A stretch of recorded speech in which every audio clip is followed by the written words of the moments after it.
Está começando o Plantão Pode Crer.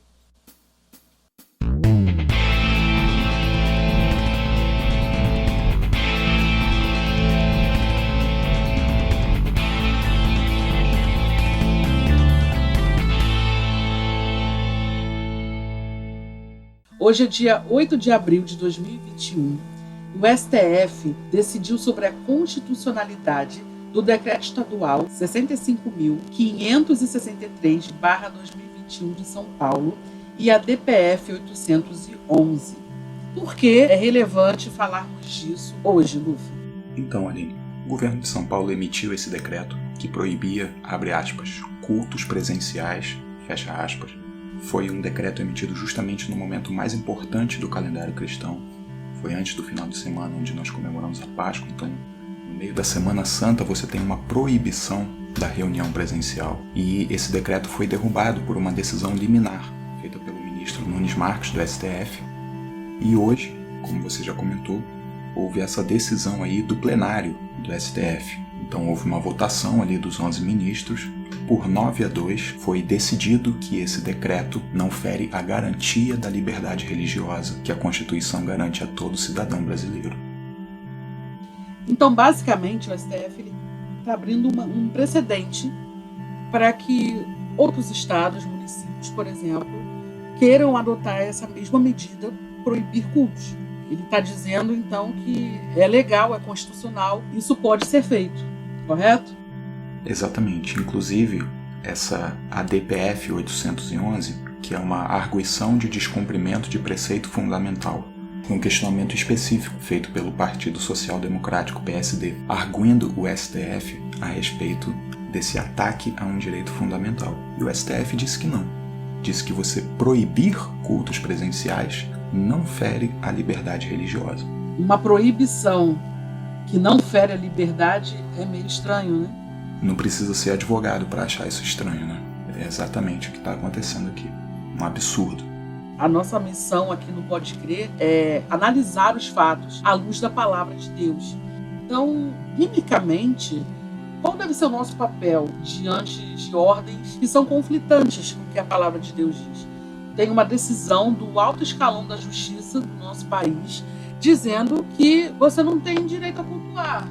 Esse direito de cultuar, ele pode ser interrompido por um decreto de um governador, de um prefeito, algo que não poderia ser mexido, que é uma cláusula pétrea da Constituição. Então, se não me engano, só um estado de sítio, só o presidente, no caso, que poderia fazer isso, decretando um estado de sítio, mas teria que ser aprovado pelo Congresso. Aí sim a gente perderia essa liberdade religiosa de prestar culto. Simplesmente essa decisão de hoje quebra isso, diz não, ok, o governador pode fazer isso usando a justificativa da pandemia, dizendo que é perigoso, então cada um fica na sua casa.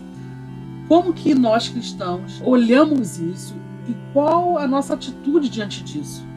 Então, Aline, antes da gente entrar nesse ponto específico, é bom a gente lembrar do seguinte: mesmo sem termos a capacidade técnica, jurídica, nós conseguimos analisar os fatos, entender, interpretar as notícias e as decisões e, buscando discernimento, entender aquilo que é correto, aquilo que é justo, aquilo que é moral e aquilo que não é.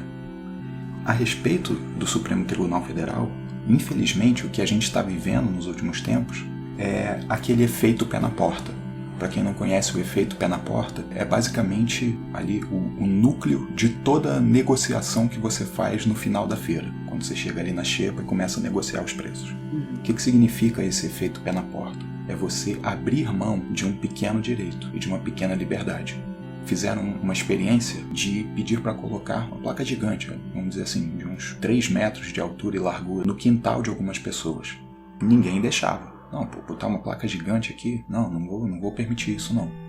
E aí, 2 semanas depois, fizeram uma visita a essas mesmas pessoas e pediram o seguinte: a gente pode colocar uma placa de 30 centímetros por 30 centímetros? Uma placa pequenininha aqui? E a maioria das pessoas aceitou. O que significa isso? Quando você chega tirando todas as liberdades de uma vez, todo mundo reclama. Ninguém acha isso normal. Mas a partir do momento que você pega uma liberdadezinha, você tira um direitozinho, você distorce um pouquinho da Constituição aqui, e você começa a fazer isso progressivamente, o efeito pé na porta começa a aparecer. Todo mundo percebe um pé na porta. Todo mundo percebe um chute, uma perda de uma garantia, uma cláusula pétrea, como você colocou. Só que quando isso é precedido de uma série de pequenas perdas de liberdade, isso acaba não sendo notado até que esteja num ponto em que parece que não há mais solução para o problema. E é nesse estado em que nós estamos no STF.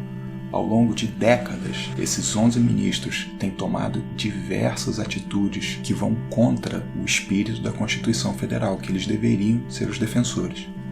Eles acabaram de dizer que uma decisão que é exclusiva do presidente da República em momentos de guerra pode ser tomada por um governador, por extensão, talvez até pelos prefeitos. E eles disseram que isso não fere a Constituição, não fere os direitos naturais de crença, de liberdade religiosa, que todos os seres humanos gozam pelo direito natural e também pelas convenções de direitos humanos a que os diversos países aí subscrevem. Então a gente tem o primeiro problema, que é um problema gravíssimo, de o STF não cumprir o seu papel de defender a Constituição. E isso acontece justamente com esse efeito pé na porta. Não foi do nada que eles começaram a fazer isso, mas foi através da perda dessas pequenas liberdades, dessas pequenas decisões que foram tomadas em desacordo com a Carta Magna do Brasil, a Constituição Federal. Não, eu ia falar só lembrando que, assim, quando a gente está falando disso, a gente não está dizendo que não sigam regra nenhuma de higiene, enfim, as regras que estão sendo impostas hoje a respeito da Covid. Não é disso que a gente está falando, tá? Minha igreja resolveu não abrir as portas, ou resolveu fazer um culto apenas, enfim. Ninguém está dizendo que não se deve fazer isso, não se deve seguir isso. A nossa preocupação é uma proibição de que se haja qualquer culto, e não é só culto evangélico cristão, abrange aí qualquer cerimônia religiosa. Esse que é o problema, essa decisão vir deles, quando na verdade deveria ser um consenso nosso, certo? Corretíssimo. Quando a gente dá espaço para o erro, quando a gente dá espaço para o pecado, a gente entra aí numa bola de neve. O salmista fala, um abismo vai chamar outro abismo. Jesus fala lá em Mateus 6:24 que ninguém pode servir a dois senhores, porque senão você vai amar a um e desprezar o outro. Paulo fala em 2 Coríntios 6:14 que não pode haver comunhão entre a luz e as trevas. Tiago também menciona lá no capítulo 3, versículos 11 e 12. Da mesma fonte pode sair água doce e água amarga? Uma figueira pode produzir azeitonas ou uma videira figos? Uma fonte de água salgada não pode produzir água doce. O que esses ensinamentos sobre o pecado nos mostram dentro desse contexto aqui é que quando você aceita o erro, por menor que ele seja, ele já está instalado e ele vai começar a causar os seus efeitos prejudiciais a partir do momento que você permite que eles se instalem. Como você mencionou aí, a gente já está vivendo uma série de restrições. As igrejas estão orientadas por vários decretos aí que elas só podem funcionar, por exemplo, se aferirem a temperatura na entrada, se disponibilizarem álcool em gel, se as pessoas respeitarem o distanciamento social. E aí eu te pergunto, será que o povo religioso é tão burro, é tão incapaz a ponto de que não consiga se reunir de maneira segura? Será que realmente o povo é tão dependente dos supremos ministros lá do STF que devem dizer que não, a partir de agora realmente não é mais seguro? Vocês são incapazes mesmo de seguir os protocolos básicos de higiene para evitarem a disseminação desse vírus. Será que realmente nós somos tão dependentes assim das autoridades para tomar esse tipo de decisão? Realmente eu creio que não somos. Essa decisão ela não se justifica de maneira alguma, seja à luz do direito secular comum, seja à luz da palavra de Deus. Não há justificativa para uma decisão como essa. Um dia a gente pode até fazer um episódio sobre isso, mas tudo isso que você falou me lembra muito a questão do Estado grande, um Estado cada vez maior, sendo o nosso babá, dizendo pra gente o que a gente tem que fazer, o que não pode, eu dependo do Estado para me dizer o que eu tenho que fazer ou não. Pois é. Eu acho que o crente tem que fugir disso, porque quem tem que orientar os nossos caminhos, dizer o que a gente faz ou não, é Deus e sua palavra.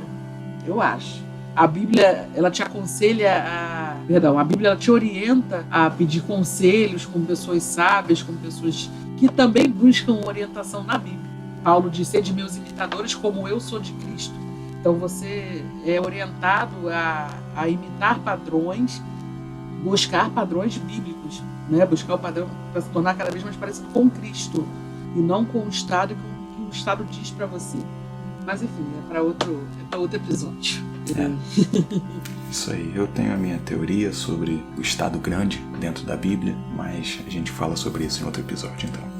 Então vamos lá, você falou então que a gente não pode abrir espaço para um pouco de pecado na nossa vida, porque esse espacinho que a gente abre vai crescer cada vez mais. E essa decisão interfere no direito e na doutrina da reunião, do culto público, né? É isso que eu queria te perguntar, assim, é bom você ter falado disso. O que é culto? A gente pode fazer um episódio sobre isso também. Dá muito pano pra manga, mas é fato que o cristão ele é chamado a cultuar, e o culto, em hipótese alguma, pode ser feito sem a comunhão, sem a presença. E a gente não está dizendo aqui que as pessoas não devem transmitir um culto de sua igreja, um evento religioso. A gente não está dizendo que a gente não deve usar a tecnologia a nosso favor. Recentemente eu fiquei doente, fiquei impossibilitado de participar presencialmente. Eu assisti a gravação de culto. Eu acompanhei a escola dominical de igrejas que fizeram a transmissão ao vivo, coisa que eu não faço normalmente. E eu aproveitei o momento. Não quer dizer que a gente não deva usar essas ferramentas. O problema é justamente o que alguns decretos municipais estão dizendo por aí. Substituir a participação presencial pela celebração religiosa online.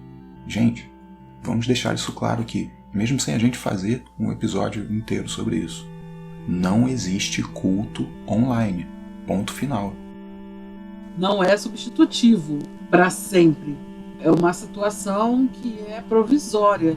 Mas se a gente faz disso o padrão, começa a ser meio preocupante, porque nós somos chamados à comunhão presencialmente.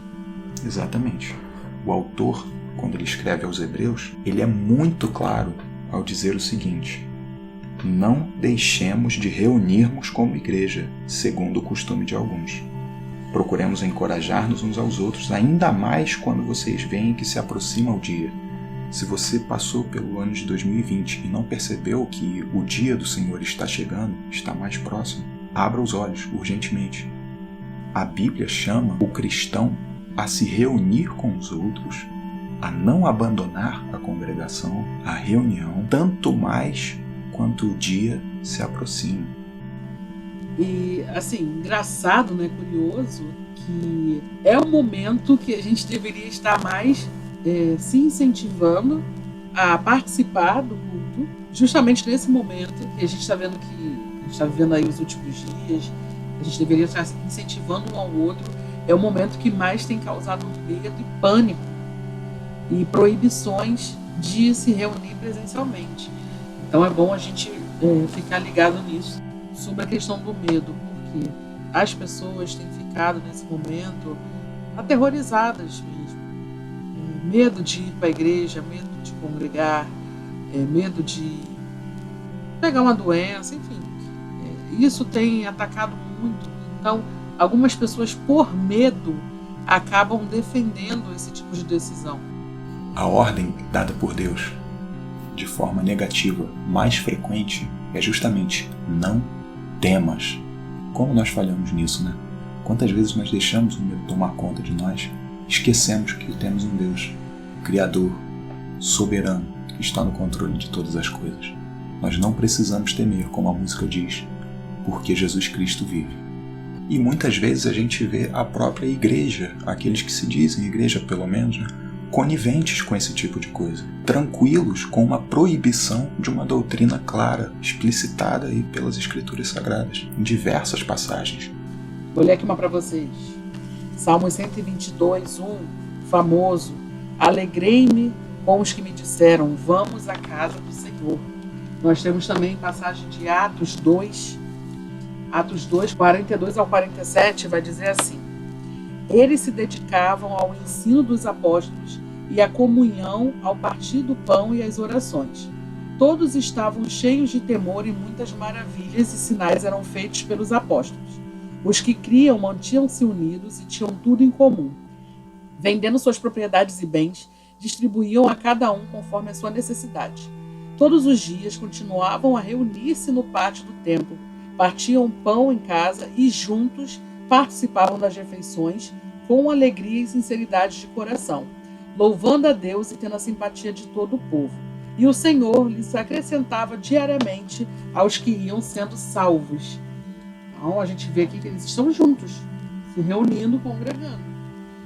E a gente vê também lá em 1 João 1, de 5 ao 7.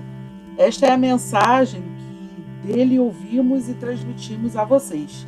Deus é luz, nele não há treva alguma. Se afirmarmos que temos comunhão com ele, mas andamos nas trevas, mentimos e não praticamos a verdade. Se, porém, andarmos na luz como ele está na luz, temos comunhão uns com os outros e o sangue de Jesus, seu Filho, nos purifica de todo pecado. Então nós vemos aqui mais uma passagem dentro da palavra de Deus que nos mostra então a importância da comunhão e de congregar junto. E tão importante quanto isso, né, Aline, é a gente lembrar o seguinte: essa é uma doutrina estabelecida pelo Espírito Santo, que inspirou autores sagrados, que comunicou a revelação de Deus através das Escrituras Sagradas, aquilo que a gente sempre reforça aqui no Pode Crer. Não é o governo, não é o Estado, não é o presidente, não é o governador, não é o STF, não é nenhuma dessas autoridades que deve dizer como que a igreja vai cultuar. É o próprio Deus que diz como ele deve ser adorado. Isso não cabe a mais ninguém. Essa não é uma matéria sobre a qual a autoridade do nosso país deva interferir. Isso é uma questão entre Deus e o homem. Qualquer interferência nisso é indevida. O presidente americano Thomas Jefferson foi o primeiro a falar sobre a separação entre igreja e Estado. Calvino, Lutero já mencionavam esse conceito, mas com essas palavras o primeiro, ao que me consta, foi o presidente Thomas Jefferson. E ele falou que deveria haver uma muralha de separação entre Estado e igreja. E ele falou isso em um contexto em que uma associação religiosa estava preocupada com a interferência do Estado nas matérias individuais da religião da pessoa. Ele disse essa expressão, separação entre igreja e Estado, em um contexto de proteger a igreja da interferência do Estado. O crente tem que entender isso, que ele está debaixo da autoridade de Deus. Mas, mesmo assim, a Bíblia nos manda obedecer às autoridades. Ela é clara sobre isso. Porém, essa obediência está limitada à obediência a Deus. Então, vamos lá. Eu obedeço às autoridades, mas a partir do momento que eles me dão uma ordem que vai me fazer desobedecer a Deus, eu já não obedeço mais essas autoridades. A gente vai ver como exemplo lá em Daniel 2, os amigos de Daniel sendo obrigados pelas autoridades a se dobrar diante de uma estátua, e eles falam que não vamos nos dobrar, porque nós adoramos ao Deus único, ao Criador dos céus e da terra, ao Deus de Israel, nós adoramos somente a Ele. Então nós não vamos nos dobrar. Aí acontece, eles recebem a punição, são lançados lá na fornalha, enfim, a história toda que a gente conhece, que Deus nos livrou. Mas é isso, é uma autoridade que está subordinada à autoridade de Deus. Por isso que a gente tem que pensar muito bem quando acontecem esses tipos de situações. De que lado nós estamos? Antes de subir aos céus, Jesus lembra o seguinte: toda a autoridade me foi dada nos céus e na terra. Mas quando Paulo vai falar lá em Romanos 13, versículo 1, que as autoridades que existem, elas foram constituídas por Deus, você tem claramente aqui uma diferença na forma que essas duas situações de autoridade são tratadas. Não há autoridade que não venha de Deus. As autoridades que existem foram por Ele estabelecidas. Então nós temos as autoridades civis que foram estabelecidas e temos a autoridade de Jesus Cristo, que essa autoridade lhe foi dada pelo Pai. O Cristo ressurreto, o autor da nossa fé, ele detém toda a autoridade de Deus. Ele é Deus, ele tem toda a autoridade. E ele estabelece, assim como Daniel vai falar lá em Daniel 2, no versículo 21, ele estabelece reis e remove reis. A autoridade civil é passageira, ela está subordinada à autoridade divina. Não existe a menor possibilidade de Deus abrir mão de sua autoridade e entregá-la para um homem qualquer, para um ministro qualquer do STF, para um presidente, para um governador qualquer. Por mais que muitos desses homens, dessas mulheres, dessas pessoas que ocupam esses cargos, às vezes se achem deuses, se achem superiores a todos os outros seres humanos que existem sobre a face da terra, eles não são. O apóstolo Pedro, juntamente com os outros apóstolos, depois de terem sido presos injustamente, proibidos de pregar o nome de Jesus, e terem desobedecido a essa ordem absurda, porque era uma ordem que ia contra a autoridade de Jesus Cristo, contra a palavra de Deus, eles pregaram a seguinte palavra e afirmaram diante do sumo sacerdote, a autoridade máxima dos judeus. Eles afirmam categoricamente: antes importa obedecer a Deus do que aos homens. Atos 5, versículo 29. É preciso obedecer antes a Deus do que aos homens. Isso não é novidade, esse tipo de decisão arbitrária, né, Luffy? A história da igreja conta diversas situações. A gente tem como exemplos aqui os cristãos no início do século IV, quando aconteceu a grande perseguição do imperador Diocleciano. Eles continuaram a se reunir para cultuar. Todos os templos cristãos foram demolidos, destruídos. Não existe nenhum exemplar completo da Bíblia anterior a essa época da grande perseguição de Diocleciano. E os pastores presos. Esse imperador maligno, ele foi extremamente preciso na sua perseguição. Ele atacou a igreja e era a ordem. O que os cristãos fizeram? Desobedeceram. Dietrich Bonhoeffer, um dos grandes expoentes aí no século XX, ele era um alemão e não se dobrou perante as ordens do regime nazista. Antes ali da Segunda Guerra Mundial, havia uma forte pressão do Estado sobre a igreja. Os agentes ali, os servidores públicos, deveriam controlar inclusive o que seria pregado. E ele resistiu a isso. Ele não esperou uma autorização do governo de Hitler para poder pregar a palavra. Ele foi fiel às Escrituras, foi preso por isso, eventualmente acabou sendo morto. O irmão André, um holandês, fundador da missão Portas Abertas, que muitos conhecem aí como sendo uma organização que apoia a igreja perseguida até hoje, esse homem não se dobrou perante a repressão comunista, os países ali da Cortina de Ferro, que criminalizavam, sem exceção, o cristianismo. Ele entrava nesses países com um fusquinha carregado de Bíblias. Ele desobedecia porque ele precisava fortalecer a igreja, precisava pregar o evangelho, precisava alcançar aqueles que estavam vivendo ali sob o jugo, sob a opressão de um Estado que era contra a igreja. E esses 3 exemplos aí servem para a gente lembrar que nós estamos debaixo da autoridade de Deus acima de todas as coisas. Toda autoridade civil está subordinada, está abaixo da autoridade de Deus. Não, e aí alguém pode falar: Aline, você está exagerando, está errado isso aí. Não é uma situação tão grande como era nessa época. Não é algo tão terrível assim. É só uma proibição no tempo de pandemia. Não é um ataque somente à igreja. Não é um ataque somente à igreja. O católico, ele também não vai poder se reunir. O budista também não vai poder. Enfim, as pessoas vão falar um monte de coisa, achando que isso é uma coisa simples, uma coisa boa. Mas é aquilo que a gente está falando desde o início.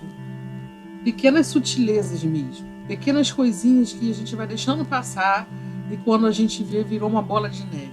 Abre um precedente e aí, qualquer que seja a situação que possa se parecer perigosa, fecha a igreja.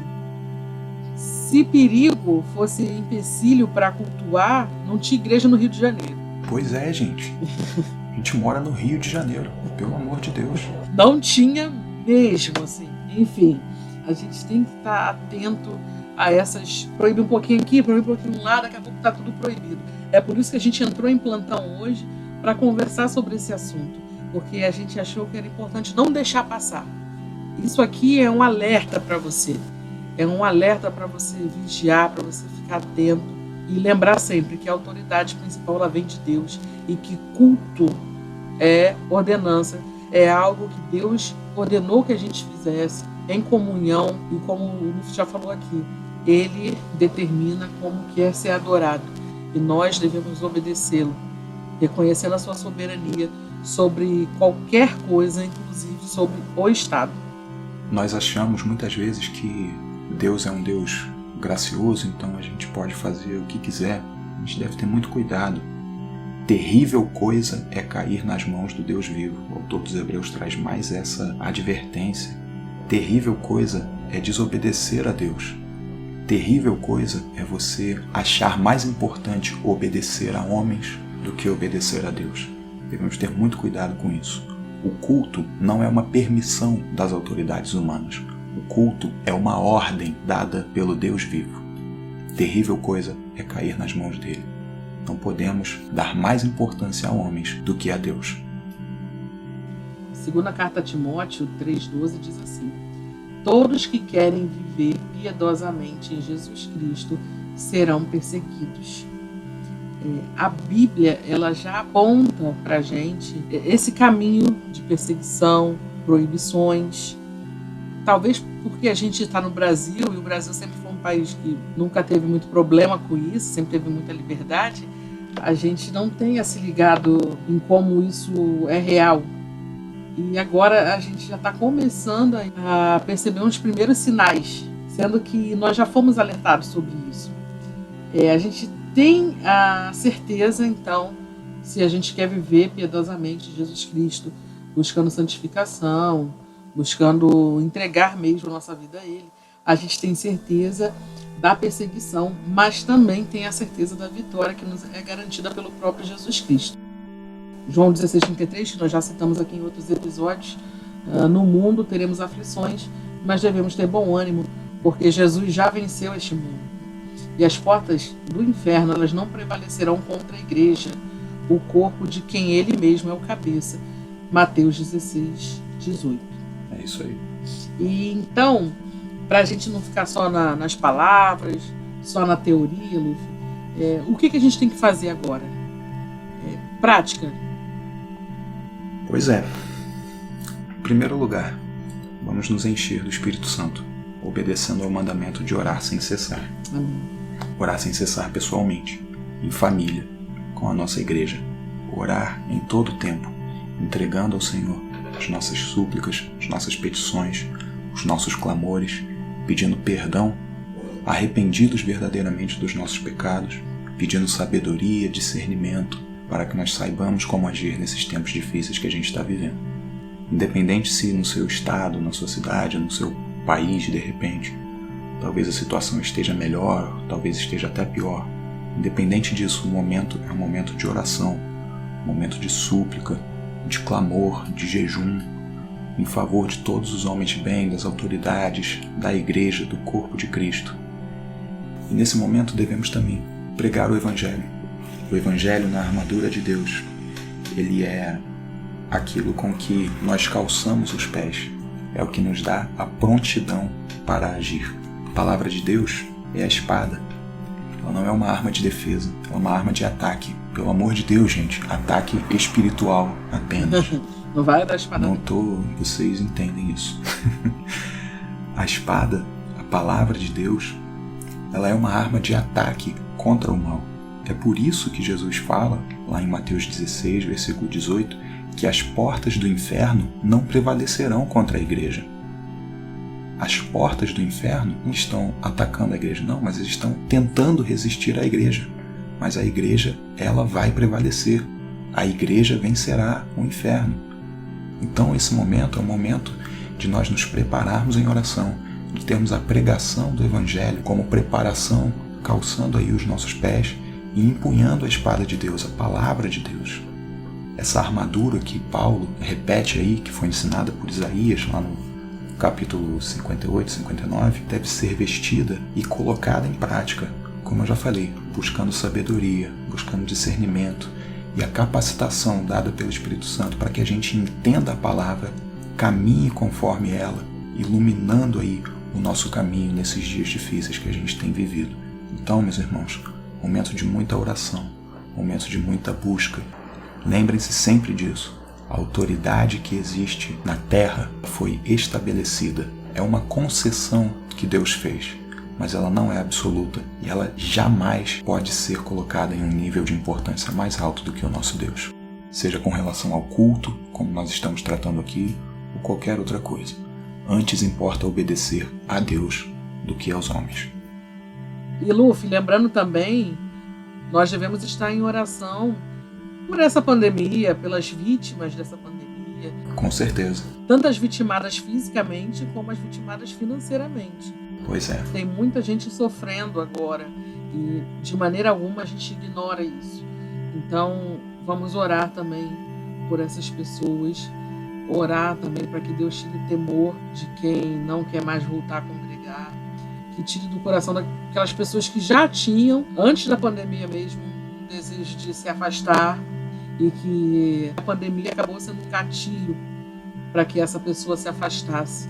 Então vamos orar para que a gente possa estar juntos nos nossos cultos, nas nossas reuniões, louvando, adorando o Senhor, porque faz falta, gente, faz falta, e é um testemunho de uma pessoa que ficou quase um ano inteiro sem congregar no passado por causa da pandemia, por medo, por muitas coisas, e esse ano Deus me tocou profundamente e falou comigo que eu não deveria temer, e que o lugar que a gente tem que estar é na casa dele, junto com os nossos irmãos, apoiando uns aos outros, cultuando, dando força mesmo uns para os outros. A gente vê os nossos irmãos, a gente fica mais feliz, né? Nosso coração é preenchido. E, enfim. E isso é mandamento de Deus. A gente não pode esquecer nunca disso, né? Com certeza. Então, a gente está encerrando por aqui o nosso plantão. É uma experiência nova. Então, a gente, como sempre, pede para vocês que troquem ideia com a gente, digam a opinião de vocês, postem, compartilhem, marquem a gente, mandem e-mail crerpod@gmail.com, sigam a gente no Instagram, acompanhem lá pelas nossas redes sociais. Tem indicação de leitura bíblica, Luffy? Tem o Isaías, capítulo 36, quando o reino de Judá, sob a direção de Ezequias, foi sitiado pelo Senaqueribe, rei da Assíria. E nós temos aqui uma fala muito interessante desse inimigo do povo de Judá, que nos remete ao poder do Estado, aquilo que o Estado pode fazer interferindo indevidamente na vida do indivíduo. Então eu deixo essa indicação aqui e essa oportunidade de reflexão para os nossos ouvintes. Tem alguma indicação de leitura, Aline? Tenho a indicação do livro Contra a Idolatria do Estado, do pastor e professor Franklin Ferreira. Fala um pouco disso tudo que a gente conversou aqui. Indico para você, cristão, que quer se aprofundar um pouco mais nesse assunto. Como professor, o Franklin é bem didático, dá para entender. Enfim, leia, passe pra gente também o que você achou e vamos trocando ideia. Isso aí. Falou, galera. Muito obrigado por ouvirem a gente. Fiquem com Deus. Tchau, tchau.